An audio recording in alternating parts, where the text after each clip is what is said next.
ഫെറൽ നിയമം, ഫെറൽസ് law. Coriolis പ്രഭാവത്തിൻ്റെ സ്വാധീനത്താൽ കാറ്റുകൾക്കുണ്ടാകുന്ന ദിശാവ്യതിയാനത്തെ ആസ്പദമാക്കി American ശാസ്ത്രജ്ഞനായ admiral ഫെറൽ 1856 ആവിഷ്കരിച്ച നിയമമാണ് ഫെറൽ നിയമം. അപ്പോൾ ഫെറൽ നിയമം ആവിഷ്കരിച്ചത് 1856 അമേരിക്കൻ സയൻറ്റിസ്റ്റായിട്ടുള്ള അഡ്മിറൽ ഫെറൽ. അങ്ങനെയാണ് ഫെറൽ നിയമമെന്ന് ആ നിയമത്തിന് പേര് വന്നത്.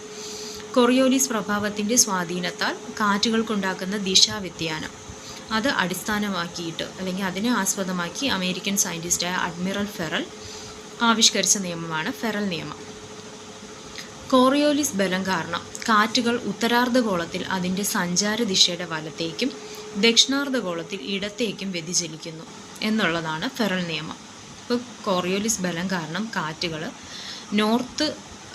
നോർത്തേൺ ഹെമിസ്ഫിയറിലാണെങ്കിൽ അത് സഞ്ചാര ദിശയ്ക്ക് വലത്തേക്കും, സതേണിലാണെങ്കിൽ അത് ഇടത്തേക്കും വ്യതിചലിക്കുന്നു.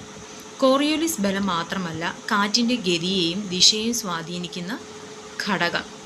കോറിയോലിസ് ബലം മാത്രമല്ല കാറ്റിൻ്റെ ഗതിയെയും ദിശയെയും സ്വാധീനിക്കുന്ന ഘടകം. ഭൗമോപരിതലവുമായുള്ള കാറ്റിൻ്റെ ഘർഷണം, ഭൂമിയുടെ സ്ഥാനവും ആകൃതിയും, വനങ്ങൾ, പർവ്വതങ്ങൾ മുതലായവയും കാറ്റിൻ്റെ ദിശയ്ക്കും വേഗതയ്ക്കും മാറ്റമുണ്ടാകുന്ന ഘടകങ്ങളാണ്. അപ്പോൾ കോറിയോലിസ് ബലം കാരണം മാത്രമല്ല കാറ്റിൻ്റെ ഗതിയും ദിശയും മാറുന്നത്.